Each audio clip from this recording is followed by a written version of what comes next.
안녕하십니까. 매일 아침 조간신문의 주요 기사를 딱딱 풀어서 해석해드리는 조간딱풀 11월 5일 목요일에 인사드립니다. 오늘 아침 조간신문 1면, 2면, 3면, 4면, 5면, 6면까지 거의 모든 신문들이 미국 대선 소식입니다. 그런데 오늘 아침 조간까지는 전부 혼돈, 혼전, 앞이 안 보인다 이런 기사들입니다. 전부 마감 시간이 보통 그 전날 밤 한 11시쯤에 거의 하죠. 그렇기 때문에 거의 다 우편 투표에 달렸다 이런 식으로 미 대선 초유의 대접전 이런 제목으로 다 뽑았습니다.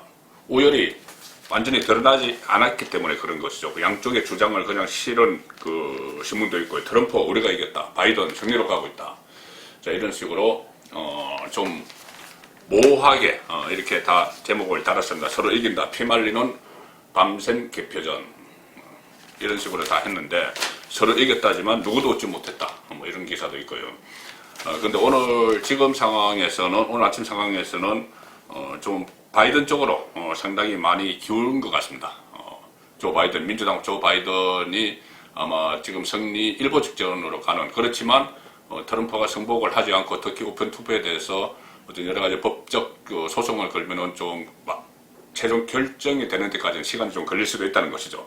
이 상황에서 우리나라는 어떻게 대처를 하고 있을까? 만약에 트럼프가 낙선하고 바이든 시대가 오면은 우리는 어떻게 대처할 것인가? 특히 트럼프가 북한과의 그 핵무기 협상 여기에 대해서 상당히 관심을 가졌고, 또 우리나라에 대해서는 방위비 같은 압박도 있었고 했는데 지금 바이든 시대에 어떻게 대처를 하고 있을까? 제대로 대처하고 있을까? 사실 그런 것이 걱정이죠.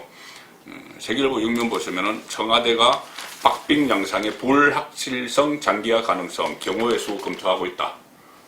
실제로 이런 그 작업들이 이루어지고 있겠죠. 이런 작업들을 해야 됩니다. 또 외환시장 변동성 확대 이런 것에 대해서도 우리 국내 경제에서 국내 경제계에서 점검을 좀 해야 될 것 같고요. 자, 이런 상황에서는, 오늘과 같이 이런 상황에서는 모든 조간신문의 주요 지면 앞쪽을 이 미국 대선이 다 차지를 하고 있기 때문에 웬만한 기사들은 다 지면에 실리지 못합니다. 그래서 인터넷판에 실리든지 아니면은 시의성이 그렇게 없는 기사는 다음 날로 미뤄지든지 그렇게 하죠. 그런데 그 틈바구니 속에서도, 그 틈새에서도 추미애와 윤석열의 충돌, 이 기사는 모든 언론에서 빠지지 않고 나오고 있습니다. 추미애 그 법무부 장관이 정치적 중립을 지키지 않는 검찰총장 이렇게 이야기하면서 퇴진을 압박을 했죠. 퇴진을 압박을 하니까 윤석열 검찰총장이 살아있는 권력 수사를 하는데 자고 오면 하지 말라는 그런 취지로 부장검사 특강에서 했습니다. 자, 그 이후에 양쪽의 충돌이 격화되고 있는데, 특히 지금 추미애 장관은 윤석열을 퇴진시키기 위해서 아마 그 뒤에는 그 권력이 있겠죠. 문재인 정권이 있겠죠. 퇴진시키기 위해서 여러 가지 시도들을 하고 있습니다. 지금 대치가, 양쪽의 대치가 정점으로 치달았다 이렇게 볼 수가 있는데요. 추미애 장관은 노골적으로 윤석열에게 사표를 내라고 종용을 합니다. 그런데 검찰총장은 임기제죠. 그래서 버티고 있으면 또 다른 수단을 강구를 하겠죠. 어떤 징계에, 감찰을 통한 징계에 들어가서 파면을 시킨다든지 그런 수단까지 지금 생각을 하고 있습니다. 아주 노골적입니다. 세계일보 11면 보시면 추미애 장관의 말이 나옵니다. 어제 국회 예결위가 있었죠. 예결특위에서 그 법무부 장관도 출석을 합니다. 그 자리에서 한 말입니다. 정권 흔드는 게 살아있는 권력 수사가 아니다. 윤석열 총장이 살아있는 권력 수사에 자고우면 하지 말라 그런 이야기를 했다는 보도가 나오니 정권을 흔드는 것이지, 그러니까 잘못도 없는 정권을 흔드는 것이다 이런 뉘앙스입니다. 거기에 살아있는 권력을 수사라고 할 수는 없다 이런 이야기인데, 과연 그 전에 있었던 울산시장 선거 부정 개입 의혹, 여기 7개 청와대 부서가 개입한 그런 것도 그냥 단순한 정권 흔들기일까, 그런 의문이 됩니다. 그러면서 추미애가 윤석열에 또 칼을 겨눴다 이겁니다.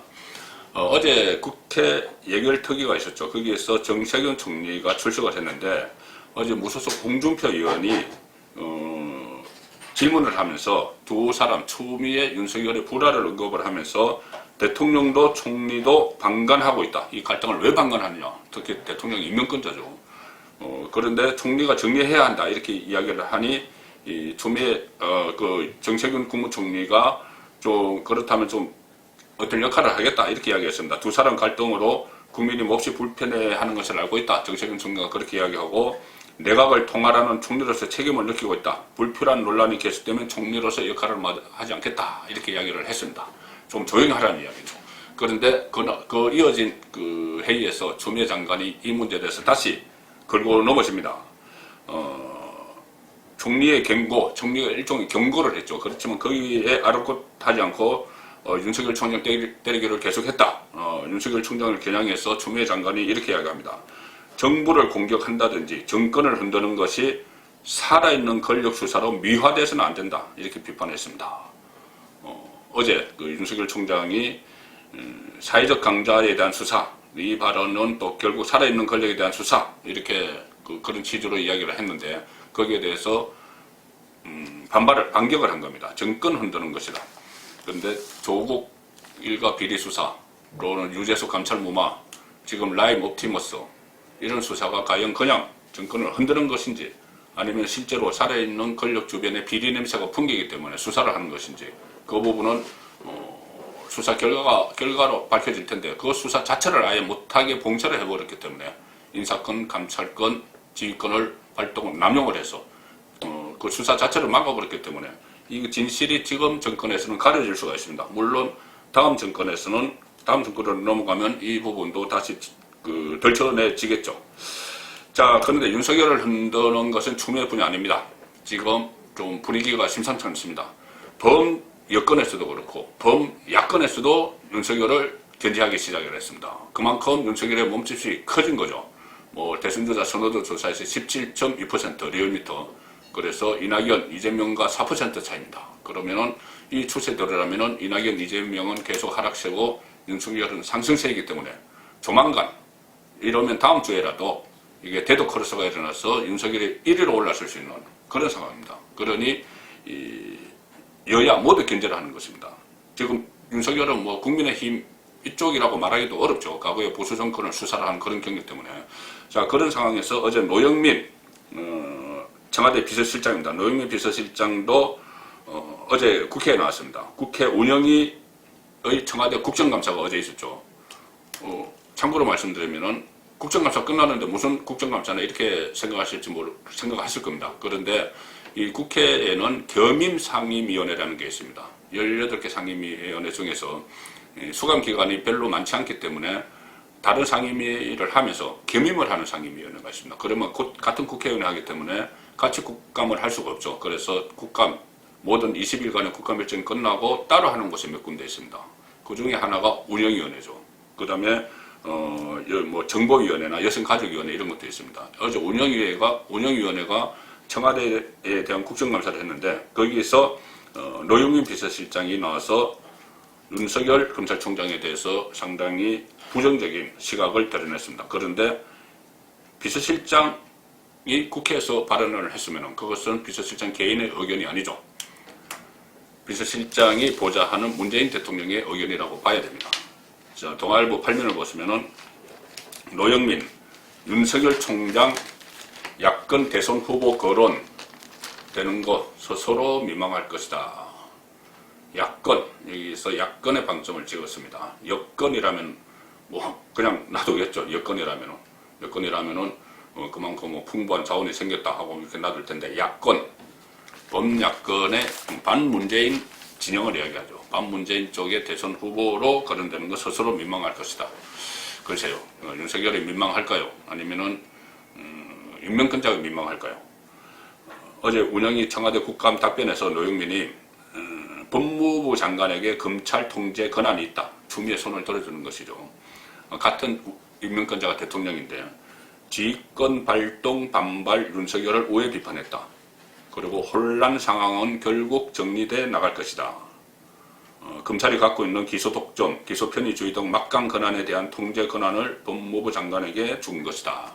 이렇게 추미애의 손을 들어줬습니다. 이것이 문재인 대통령의 속뜻이시겠죠. 그런데 이 상황에서 윤석열 총장에게도 임기를 다하라 뭐 이런 메시지를 윤석열 총장이 받았다고 하니 도대체 무슨 일이 벌어지고 있는 것인지 이해합니다. 나중에 되면은 다 밝혀질 겁니다. 자, 민주당도 연일 윤석열을 비판을 하고 있죠. 그런데 말씀드린 대로 범여권만이 아닙니다. 범야권에서도 윤석열에 대해서 견제구를 날리고 있습니다. 중앙일보 한번 보시면요. 중앙일보 16면입니다. 주호영 국민의힘 원내대표가 윤석열에게 비판적인 시각을 드러내기 시작했습니다. 주호영, 정치권 오는 거 반대한다. 윤석열의 정치권 오는 거 반대한다. 그래서 윤석열의 존재감이 너무 커져서 그런 건가? 이야기입니다. 지금 뭐 국민의힘 안에서도 김정인 비대위 체제에서 뭐 새로운 그 인물을 뭐 찾고 있다. 대권 조작강으로 찾고 있다. 뭐 이런 이야기가 나오는데 갑자기 윤석열이 나타나니 좀 당황하는 그런 분위기 같습니다. 윤석열 대망론에 대해서 어제 주호영 원내대표가 라디오에 출연을 했는데 정치적 중립을 엄정히 지켜야 할 자리에 있는 분들이 현직에 있는 동안 정치 관련 이야기가 나오는 것 자체가 바람직하지 않다. 이렇게 이야기합니다. 마치 어떤 여권 사람의 그 코멘트 같기도 합니다. 또 정치도 종합예술이고 고도의 경륜이 필요한데 밖에서 국민 속 시원하게 해줬다고 정치권으로 데리고 와서 그분들이 그전에 쌓은 성과까지도 까먹고 하는 경우를 많이 봤다. 갑자기 정치권에 들어오는 것 자체에 대해서는 찬성하지 않는다. 자, 이런 이야기인데, 이 조영 원내대표가 이 경계심을 드러내는 것, 이것은, 아마도 윤석열 총장이 과거에 그 박근혜 정권 수사를 했고, 이명박 전 대통령 구속시켰고, 뭐 이런 것과도 좀 연관이 있지 않나 싶습니다. 이명박 정부 시절에 조영 원내대표는 특임 장관을 지냈죠. 자, 어떤 그런 상황, 그 여러 가지 정치적인 그 속셈들이 다 복잡한 겁니다, 지금. 같은 검찰 출신이죠. 홍준표, 제가 설명을 드린 적이 있습니다. 홍준표 의원, 무소속이죠. 대권주자인데, 노골적으로 윤석열을 견제를 하죠. 제가 설명드린 대로 김종인 비대위원장을 비판을 하면서 그 도중에 끼워 넣어서 이렇게 이야기했었죠. 문재인 대통령의 주구 노릇을 하면서 정치 수사로 우리를 그렇게도 악랄하게 수사했던 사람을 데리고 오지 못해 안달하는 정당이 야당의 새로운 길인가, 이런 이야기를 했었습니다.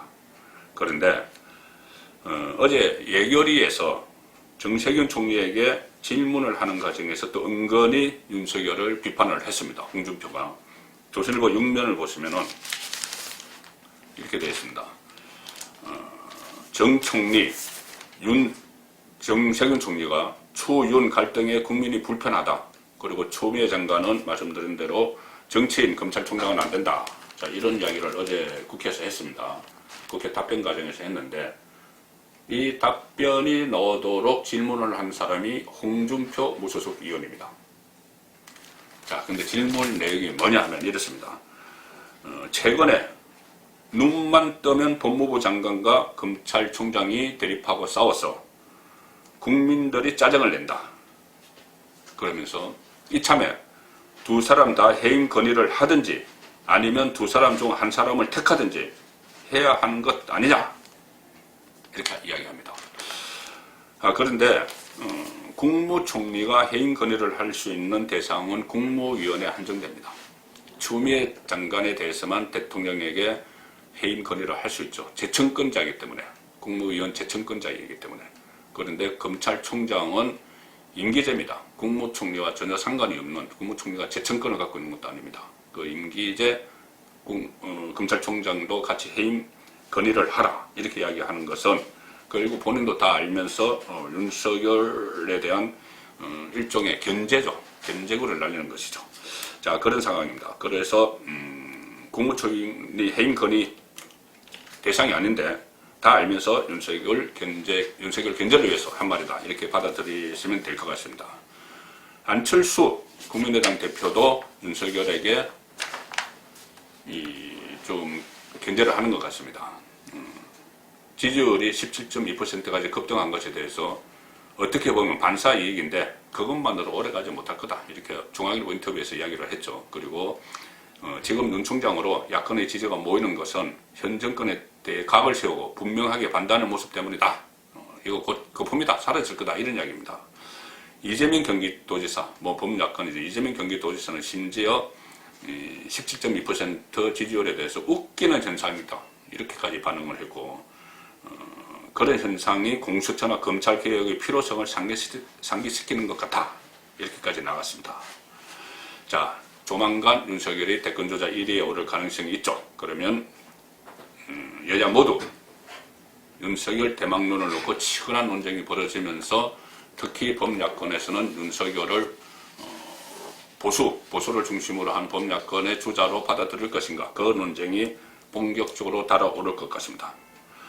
자, 어제 운영위원회 국정감사에서는 노영민 비서실장이 8.15 광화문 집회 있었죠. 대대적으로 있었는데 그 코로나 감염자들도 나왔습니다. 그 정부 발표에 의하면 한 600명 정도가 거기서 파생이 됐다고 하는데, 어떤 경로에 대해서는 여러 가지 이설이 있을 수가 있습니다.